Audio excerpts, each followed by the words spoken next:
Up next on The Reveal, a vaping crisis grips the nation. I mean, you're seeing kids that are unable to breathe, that are needing medical assistance. And it's very scary for all of us. Despite health concerns, why are stores still willing to sell to teens? We go undercover to see for ourselves. Yeah, can I have the pineapple? He never asked for my ID, just handed it to me.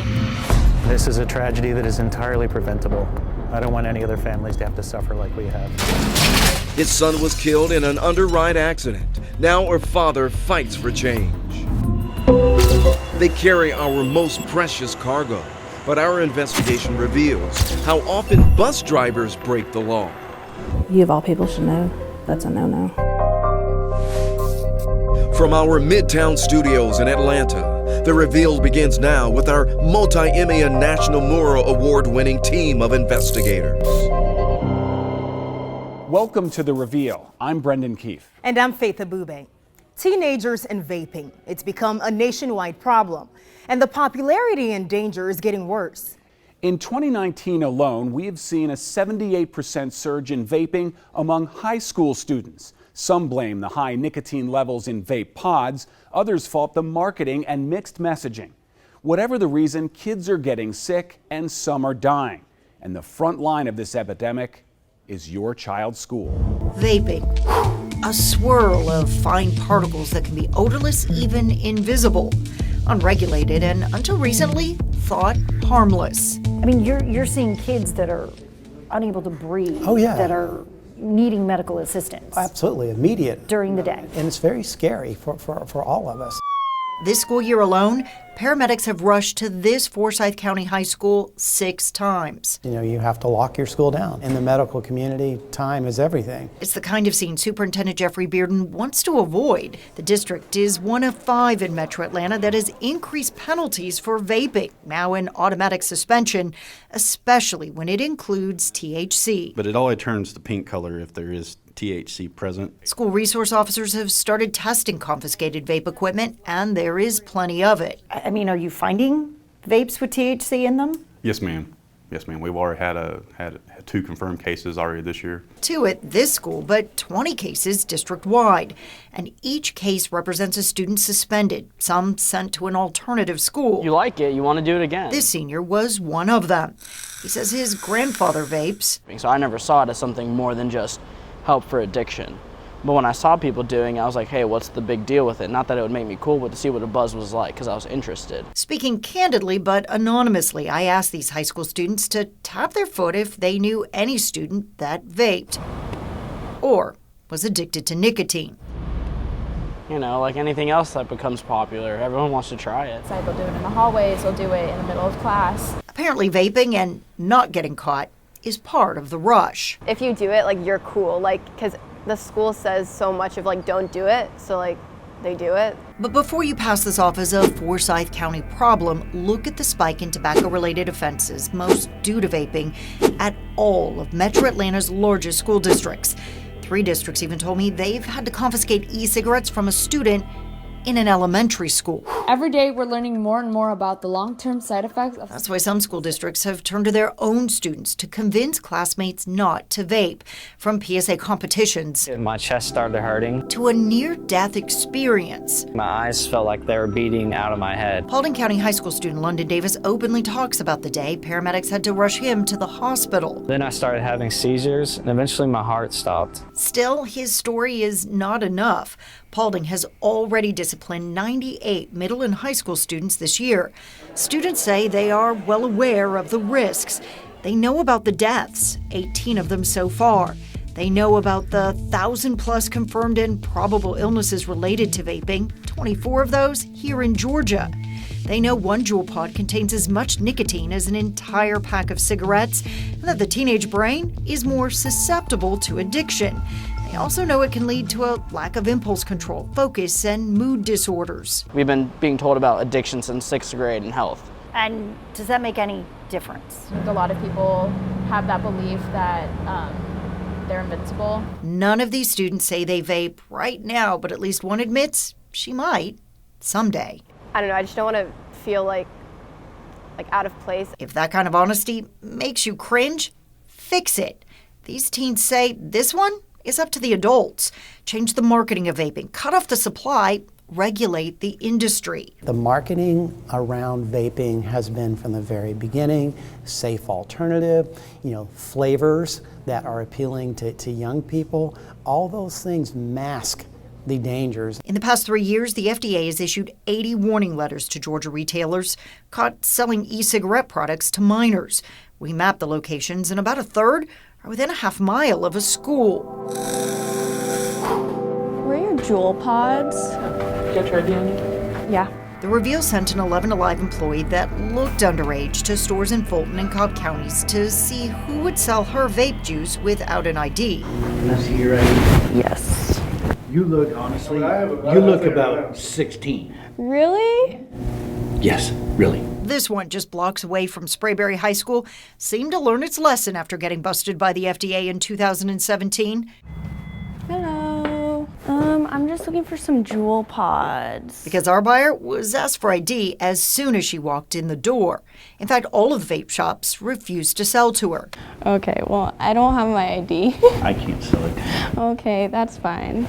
Thanks. This vape shop manager says he cards everyone. We ask for ID for every customer that comes in, regardless of age, even if it's blatantly apparent. It's just safer to play it that way. His shop is in Smyrna, a city that voted to raise the legal age to buy any nicotine product to 21 next year. I think it's going to help. I think it's going to be a lot easier for places like gas stations who are selling those devices to be able to tell when someone's a little bit underage. But it's unclear if some of those gas stations even care. Can I have the mint then? Mint. How much are these ones? This one is $16.99. Okay. They didn't even ask. It seemed very nonchalant. Yeah, can I have the pineapple? He just, took my money. These teens say none of it matters. I mean, everyone knows someone that's over 18. 18 is an adult, but like a lot of these kids that are buying it are just friends. They don't think of them as like an adult figure. And there are always online sales where all you have to do is check a box claiming to be over 18 to buy. It's so readily available. There are a lot of school districts that don't want to talk about this. Why are you willing to? Well, it's a national epidemic, and I think the best way to combat this issue is to have a community conversation around it. A conversation that cuts through the haze before a hit on a vape pen stops another heart, but one this teen is grateful he is alive to remember. That's the day I'll never forget. So if cigarette products are regulated, why aren't vaping products? The FDA gave the industry until 2022 to come into compliance. Now, a recent court ruling shortened that timeline to May of next year, but the industry, it's already filing lawsuits to fight that deadline. Rebecca, 5 states have actually banned flavored vape products. What's Governor Kemp saying about this issue? So far, nothing. His office says that he is researching it, but not making any statements or actual changes at this time. Coming up on The Reveal. Came back underneath the semi-trailer. The truck driver drug his car for a half a mile until it caught on fire and Riley burned to death. A father's mission to prevent future accidents like the one that killed his son. Welcome back to The Reveal. A landmark court case could change the way you and your family are protected on the nation's highways. At issue are the dangerous Underride accidents, and now one of the biggest verdicts ever against a trucking company exposes how industry leaders secretly fought new safety features even though they knew the risks. It was an accident like this one, a car jammed underneath the side of a tractor trailer that killed 16-year-old Riley Hine on a New Mexico interstate in 2015. Came back underneath the semi-trailer. The truck driver drug his car for a half a mile until it caught on fire and Riley burned to death. Riley's dad, Eric, now fighting for change. Last month, a New Mexico jury awarding the family a $42 million verdict in a lawsuit against the trucking company and trailer manufacturer for negligence, all for not having one of these. It's called a side guard, and it's designed to prevent vehicles from sliding underneath the side of an 18-wheeler in an accident. We first met Eric Hine at a crash test in Southwest D.C. last March, where Underride Safety advocates had gathered to demonstrate how side guards work.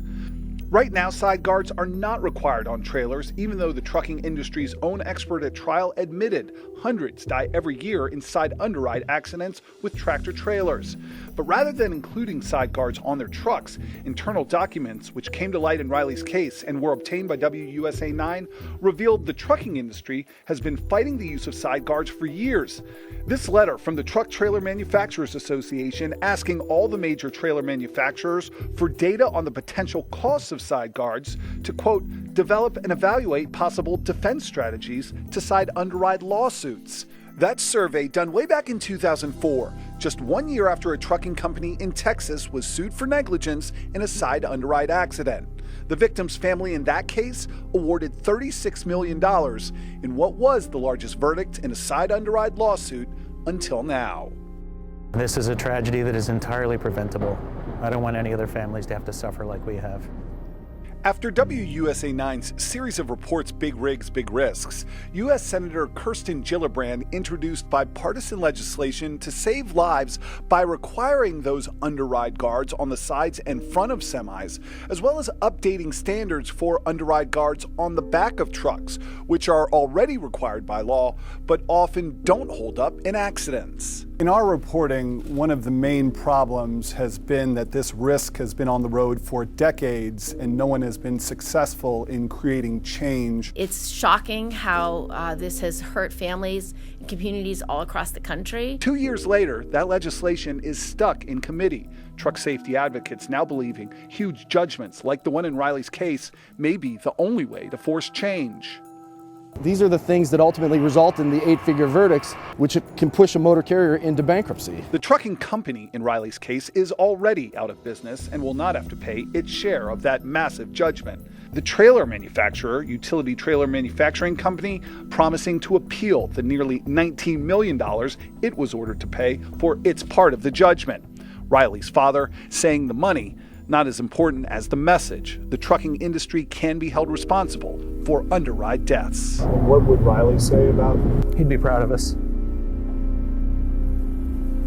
Yeah. He'd want us to go on.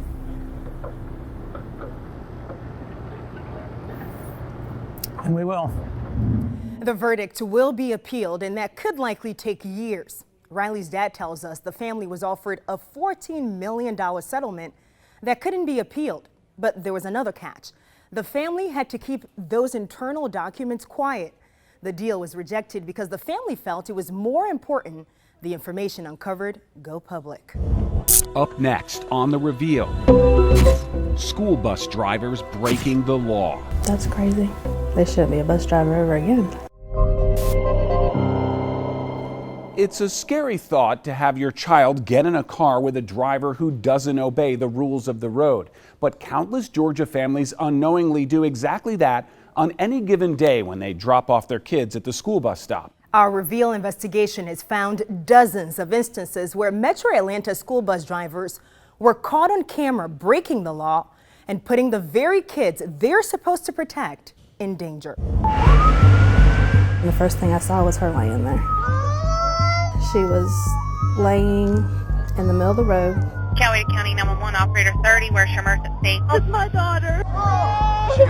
Her right leg was bent backwards. It looks like her leg's broken. There's a head injury. Her face, it was swollen so bad. It was just unbelievable. It was beyond recognition. Nicole Cochran ran out of her house to find her 6-year-old daughter lying in the street.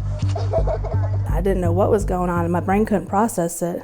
We stopped, my stop sign was out. A police investigation has since revealed Lulu and her sister were getting off the school bus in front of their home. Out of nowhere, Gloria Blevins sped past the stopped school bus in a Hummer truck. Oh my God! She ignored the flashing red lights, the stop arm, and plowed right into the 6-year-old girl. We're seeing more than 100 violations of everyday motorists passing buses and putting children at risk. Bernard Watson is the spokesperson for Gwinnett County Schools. The district installed 300 stop arm cameras on its buses in 2015 to catch and deter drivers from passing stopped school buses. But what those cameras have also caught are videos similar to these. school bus drivers themselves breaking the law.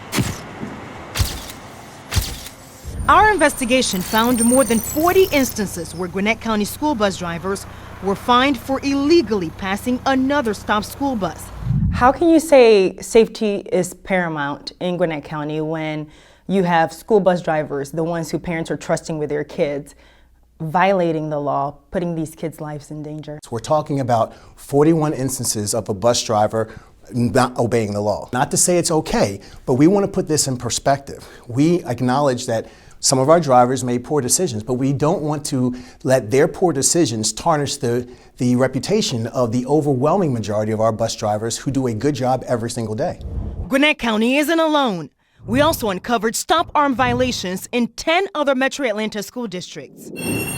In all, from May 1st, 2014 to January 1st, 2019, there are more than 100 times where Metro Atlanta school bus drivers saw another school bus loading and unloading kids and decided to keep going illegally.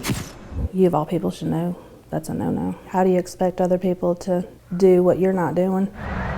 All of Gwinnett County's 41 bus drivers who violated the law were fired. But we found not all school districts treat the bus driver violations the same. Some simply suspended the drivers for a few days, made them pay the violation fine, take a defensive driving course, and then put them right back behind the wheel. That's crazy. They shouldn't be a bus driver ever again. There are many more videos of school bus drivers on taxpayer dime illegally passing other stopped school buses. But both Atlanta Public Schools and Gwinnett County refuse to let us see the videos involving their drivers. Why won't you let us see the videos? Well, what are you talking about? Here are the letters from the Gwinnett County Schools attorney and APS saying the video and any recorded images will not be provided to us, both citing the same state law that gave other school districts the discretion to give us their videos.